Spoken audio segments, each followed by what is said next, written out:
नमस्कार, मी जान्हवी आणि स्वाद आणि बरंच काही या माझ्या चॅनलमध्ये तुमचं खूप खूप स्वागत. तर आज मी घेऊन आले आहे दुधी भोपळ्याची कोफ्त्याची रेसिपी. तर ही खूप टेस्टी रेसिपी आहे आणि तेवढीच इझी आहे. तर चला आता आपण ही रेसिपी करायला घेऊयातच. त्या अगोदर तुम्ही माझ्या चॅनलवर नवीन असाल तर चॅनलला सबस्क्राईब करायला विसरू नका आणि त्यासोबत दिलेल्या बेलच्या ऑलच्या बटनाला क्लिक करायला विसरू नका. तर सर्वात प्रथम इथे मी दुधी घेतलेला आहे. तर त्याचा अशा प्रकारे मी देठ काढून घेते आणि वरचं साली काढून घेणार आहे आणि आपल्याला हा दुधी खिसून घ्यायचा आहे.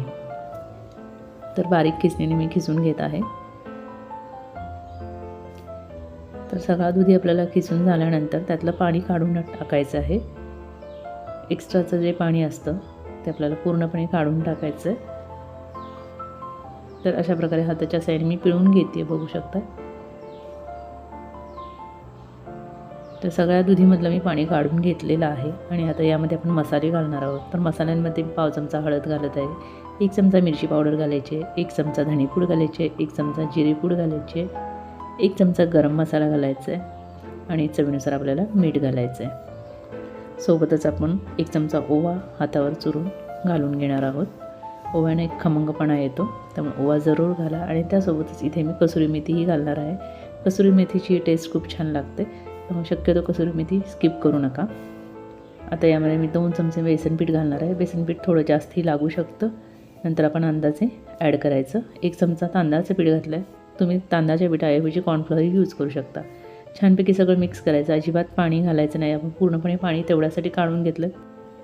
लागलं तर एक्स्ट्राचं आपण बेसन पीठ ॲड करून छानपैकी त्याचा गोळा बनवून घ्यायचा आहे. गोळा छानपैकी बनला पाहिजे इतपत आपल्याला ते छान मळून घ्यायचं आहे. तर मी दाखवते कशा प्रकारे. तर बघू शकता अशा प्रकारे गोळा बनला पाहिजे, म्हणजे आपले कोफ्ते तयार होतात. तर एक साईडला मी तेल गरम करत ठेवलं होतं आणि मी सगळे कोफ्ते घालून घेते. हे नुसतेही कोफ्ते तुम्ही सॉसबरोबर खाऊ शकता. तर बऱ्याच वेळा काय होतं की आपण बऱ्याच भाज्या तर घरी आणतो, परंतु एकसारखी भाजी करून पण कंटाळा आलेला असतो. त्यावेळी असं काहीतरी वेगळं केलं तर चवीनं मुलंही खातात आणि आपल्यालाही 4 घास जास्त जातात. तर या अगोदर मी दुधीचा पराठाही दाखवला आहे, तोही खूप टेस्टी आहे. त्याची लिंक इथे मी वर आय बटनमध्ये तुमच्याशी शेअर करेन किंवा डिस्क्रिप्शन बॉक्समध्येही देईन, तेही तुम्ही पाहायला विसरू नका. तर आता कोफ्त्याची करी दाखवणार आहे. तर कोफ्ते तर आपले ऑलरेडी तयार झाले, एक बॅच तयार झालेली आहे. अशीच मी दुसरी बॅच करायला घालते आणि मग आपण पुढची कृती करायला घेऊयात. तर आता पॅन ठेवलेला आहे, पॅनमध्ये मी तेल घालून घेत आहे. तेल गरम झालं की आपल्याला 1 चमचा जिरे घालायचे आहेत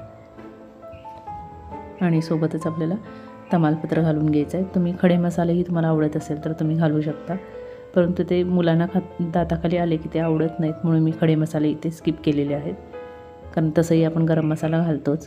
तर आता इथे मी एक मोठ्या आकाराचा बारीक चिरलेला कांदा घेतलेला आहे आणि तो घालून घेतलेला आहे. कांदाही आपल्याला छान परतून घ्यायचा आहे आणि कांदा परततानाच यामध्ये मी आलं लसणाची पेस्ट घालणार आहे. पेस्ट न करता मी ते खिसून घेतलेलं आहे. तुम्ही फ्रेश पेस्ट घालायची. नेहमी लक्षात ठेवा की फ्रेश पेस्ट जी असते त्याची चव वेगळी येते आणि जी आपण रेडीमेड आणतो किंवा करून ठेवलेली असते त्याची टेस्ट वेगळी येते. त्यामुळे शक्यतो मी करायच्या वेळीच पटकन ते खिसून वगैरे घेत असेल, मग ठेचलं तरी चालतं, लगेच पटकन होऊन जातं. तर तशा प्रकारे घालत जावा. तर माझी दुसरी बॅच झालेली आहे कोफ्त्याची, मी काढून घेतले आणि आता इथे कांदाही ऑलमोस्ट आपला परतला गेला आहे. आता यामध्ये मी एक मोठा टोमॅटो घेतला तर त्याची प्युरे मी इथे मिक्सरला फिरवून घेतलं होतं आणि तो टोमॅटोची पेस्ट मी यामध्ये घालून घेतलेली आहे. सोबतच आपल्याला सगळे मसाले घालायचे. तर मिरची पावडर घातली आहे मी 1 चमचा, पाव चमचा हळद घातली, 1 चमचा जिरेपूड घातली, 1 चमचा आपल्याला धणेपूड घालायची आणि गरम मसाला घालायचा आपल्याला 1 चमचा आणि आपल्याला हे सगळं छान परतून घ्यायचं आहे. तेल सुटेपर्यंत छान परतायचं. झटपट होती ही कृती, अजिबात वेळ लागत नाही या रेसिपीला. तुम्ही नक्की करून बघा. तर बघू शकता अगदी 2 मिनटं मी परतलं, तेल छान सुटलं आहे, छान टोमॅटोही छान त्यामध्ये मिक्स झाला आहे आणि या स्टेजला आता सगळे कोफ्ते घालून घेतले. सोबतच मी कोथिंबीरही घालणार आहे आणि एक साईडला गरम पाणी करत ठेवलं होतं ते घालायचं. गार पाणी अजिबात घालायचं नाही, ही एक खास टिप लक्षात ठेवा. गरम पाणीच घालायचं आहे. जर गार पाणी घातलं तर ते गरम होईपर्यंत आणि मग ते कोफ्ते सगळे त्यामध्ये मॅश होऊन जातील, त्यामुळं शक्यतो गरम पाणी घाला, गार पाणी अजिबात घालू नका. तर आता छान उकळी आली, अगदी 2 मिनटासाठी मी झाकून ठेवणार आहे. चवीनुसार अगोदर मीठ घालून घेते आणि परत एकदा मिक्स करून 2 मिनटासाठी झाकून ठेवायचं. अगदी जास्त वेळ पण नाही, थोडंसं सोक झाले, सगळे मसाले त्यामध्ये सोक झाले की त्याची टेस्ट वेगळी लागते.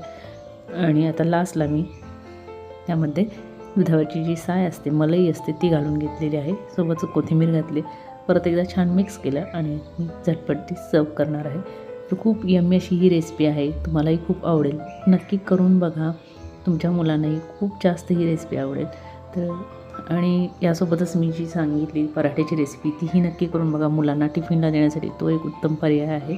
तर चला तर मग भेटूया अशाच एका नवीन रेसिपीसोबत. तोपर्यंत बाय बाय.